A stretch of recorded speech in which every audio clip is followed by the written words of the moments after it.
Women have an incredible gift for nurturing and supporting and caring for others. And these are qualities that the world needs now more than ever before. It's not just about taking care of our families, it's about taking care of our communities and our nation and the ripple effects that can happen when we take care of our people and they go out and make the world a better place. The problem is that women have been socialized to care more for others than they do for themselves. And that's a noble idea. But when we're waiting for other people to take care of our needs so that we can take care of other people's needs, sometimes we get resentful and frustrated and lose our capacity for nurturing and connecting. My grandma told me a great story once about a person who was touring the afterlife, and the angel that was giving them the tour took them to this huge room that was just filled with all kinds of good things to eat. And everyone in the room was just sad and looking downcast and depressed. And the person asked the angel, "What's going on? Why is everybody so sad? It looks like they have everything that they need here." And the angel pointed out, they have no elbows. They can't get anything to their mouths. Hey, I'm trying to, where's my camera? There we go. Hey, I'm just rewatching this video before I post it because I'm trying to get things up on YouTube. But I just wanted to put in here really quick that I know it's annoying, like all of the little editing clips and cuts. And I apologize for that. So obviously the moral of the story is that as we are meeting other people's needs, they are meeting our needs. And if we take care of each other, then we can all be happy and joyful together. And it's a lovely thought. And I think it has value in a lot of ways. The problem with it is when other people aren't meeting our needs. And let's face it, as women, not a lot of people are looking out for our needs. They're looking out for their own needs. They're doing lots of other work besides just looking out for our emotional needs. A lot of times we kind of get the impression that we shouldn't have needs, right? That women shouldn't need anything from anybody else.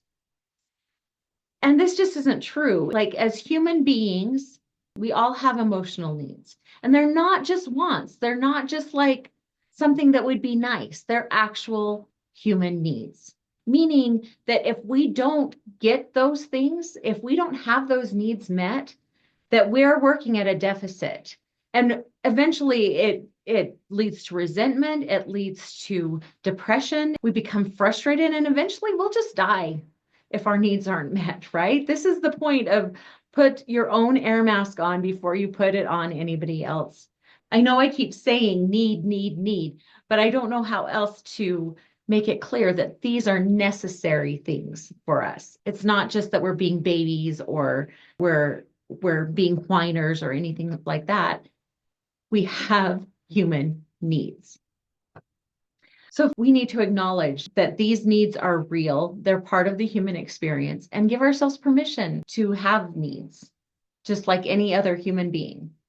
And then we need to recognize that meeting our own needs is part of our growth process. When we're babies, we become completely dependent on others. Somebody else has to actually put the food in our mouth. We can't feed ourselves at all. We might as well not have elbows because we have no capability of feeding ourselves. And then as we grow, we're able to get the food to our mouths, but we're not able to prepare it ourselves or to provide it for ourselves. We have to depend on somebody else for those things.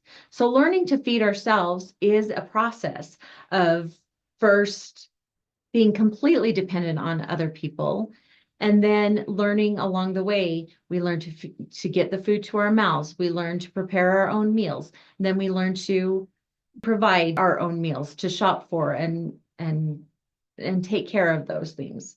I am going to argue that it's the same thing with our emotional needs. Early in our development, we are dependent on others to meet our emotional needs.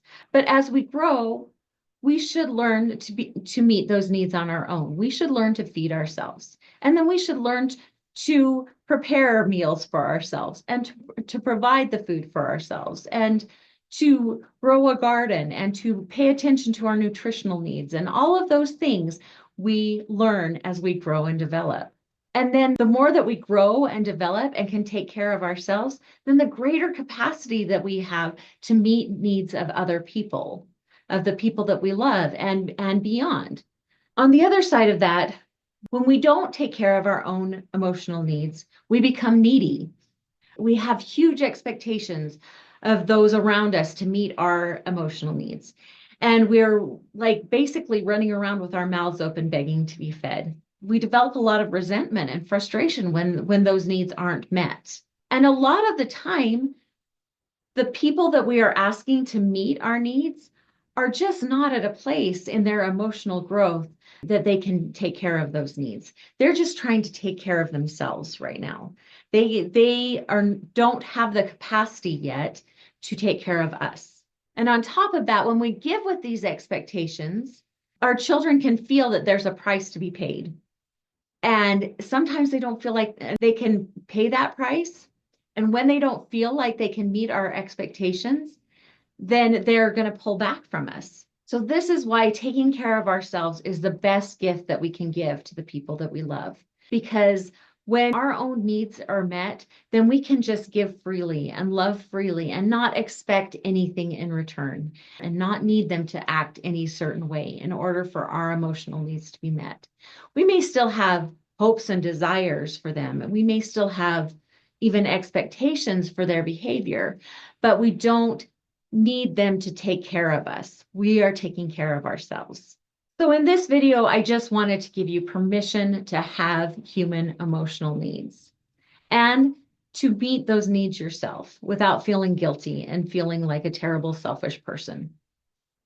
But we've been so socialized to not have needs and to take care of everybody else before ourselves that a lot of times we don't even know what those emotional needs actually are.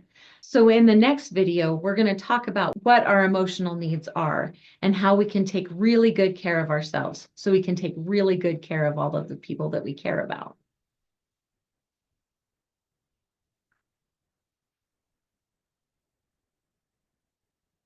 Here, here, I don't want.